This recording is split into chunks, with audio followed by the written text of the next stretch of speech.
Avec la lettre A, on commence. A comme année Linux, Sébastien, pour dire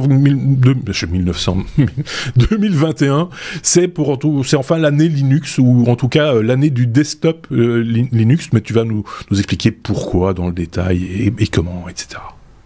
Oui. Ça se voit d'ailleurs avec la barre. Et alors, avant de commencer, je voudrais déjà m'excuser si je lag, parce que apparemment, quand tu parles, j'ai des petites coupures, donc je suppose que ma connexion est toute moisie. D'accord. Donc voilà. De notre côté, ça va. Et voilà. On va serrer les fesses, hein. Et donc 2021, année du desktop pour Linux, 2022 aussi, 2023 et la suite.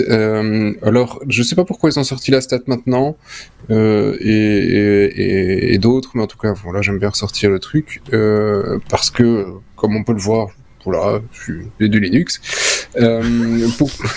un petit peu quand même, quoi. Dès le moment où on porte une barbe, ça veut dire qu'on fait du Linux. C'est comme ça. Okay, on est dans le monde libre. D'accord. C'est soit de ça, soit de poser des bombes. En fait, c'est l'un ou l'autre. On fait peur aux petites vieilles, en tout cas. On n'a pas peur des clichés, en tout cas. Ah, ça certainement pas. Mais en plus, cette saison, je suis prêt pour Noël. Oui. Et donc, oui, non, c'est une stat où effectivement, on ressort que globalement, le marché Linux en desktop est en train d'augmenter. Et j'aime bien effectivement souligner le truc parce qu'effectivement, le marché desktop est en train d'augmenter.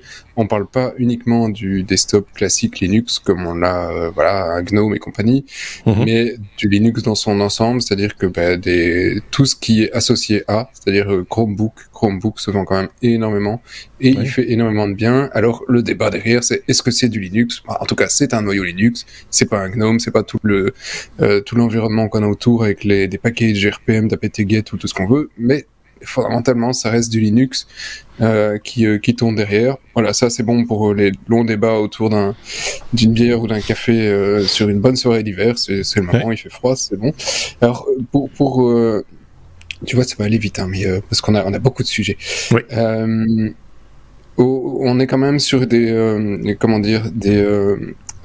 stats qui vont en augmentation sur le desktop pour Linux. Pour le moment, on est toujours sur quelques pourcents, 1%, 2%. Parfois 3 ou 4, ça dépend des instituts qui donnent les stats et de quel barbu va sur ces sites. Mais on tend quand même à penser qu'on arrive entre 19 et 20% pour 2027. Alors 2027, c'est encore loin, mais en même temps, d'arriver de 1-2% à 20% de part de marché en desktop en 4-5 ans, les trucs sont là, ça commence quand même à... Voilà, ça frétille, alors que ça fait des années qu'on se dit c'était l'année du desktop, c'est l'année du desktop. Bon, maintenant, ça va être l'année du desktop. J'espère que ce sera pour l'année prochaine et les années suivantes. Mais si vous l'avez jamais utilisé, c'est le moment, c'est l'instant. Pourquoi ? Parce que Microsoft a quand même donné un gros coup de pouce et donnera un gros coup de pouce pour les prochaines années avec Windows 11, parce que Windows 11 ne tournant pas sur beaucoup de machines qui sont totalement décentes en bureau, à un moment, voilà, on se dit que l'opportunité est là.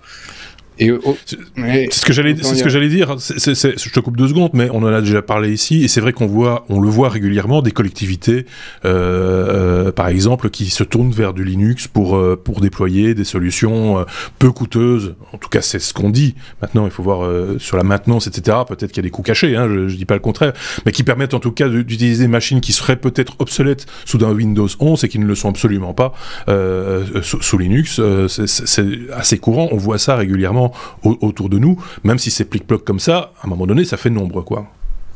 Oui, alors si vous voulez essayer, il y a moyen sur votre machine sous Windows, chercher un VirtualBox par exemple, pour tester un peu. Ça vous permettra d'émuler une machine. Vous n'aurez pas les mêmes performances que si c'était installé sur votre PC, mais au moins vous pourrez voir à quoi ça ressemble en vous disant ouais, c'est possible, ça fonctionne. Techniquement aujourd'hui, de toute façon, la plupart des gens, ils utilisent quoi ? Un outil Office et un navigateur web et un truc pour éventuellement un client mail, si c'est pas déjà du webmail. Tout ça fonctionne assez facilement et c'est les mêmes. On prend un Firefox sous Windows, c'est le même sous Linux. Un Chrome sous Windows, c'est le même sous Linux. Ouais, c'est un Office sous Windows, il n'y a pas de problème, ça n'existe pas sous Linux. Donc, et si vous utilisez une suite Google Drive ou autre, Ça fonctionne très bien. Ça fonctionne partout, hein, donc voilà, c'est ça. C'est vraiment quand on utilise une application spécifique, un peu une application propriétaire ou professionnelle spécifique, que là, effectivement, on n'a pas trop le choix, mais de manière générale, tout ce qu'on fait se fait maintenant dans un navigateur. Wine. Wine te permet de faire tourner pas mal de trucs Windows sous Linux, donc ça marche pas si mal. Et puis il y a une question, à un moment donné, oui, il faut le reconnaître aussi, une question d'affinité avec l'outil. Si on met en plus dans la danse le monde Apple, bah oui, là il y a toujours des tendances qui s'inscrivent, un petit peu, voilà, c'est des choix personnels. On peut rien dire contre ça. Je veux dire, technologiquement parlant, ça tient la route aussi, voilà. Non, mais c'est la période de vacances, de changement, des bonnes résolutions. Profitez des quelques jours de congé que vous avez. Essayez un petit desktop. S'il y en a un de converti, c'est simple, convertissez-en un autre ou deux, et finalement, voilà, ils seront tous sur Linux, on va faire péter les 20%. C'est parti, on peut passer à la suite, sauf si Aurélien avait un truc à dire en plus ou pas.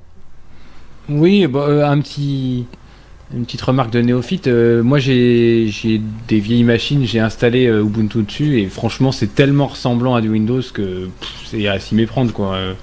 C'est vraiment sans difficulté, une fois qu'on est dans un environnement de bureau. Je vois pas vraiment la différence. Voilà. On sent que voilà, t'as motivé tout le monde, c'est juste top. C'est génial, hein. C'est vendeur et tout. C'est très vendeur. Alors on passe à la suite.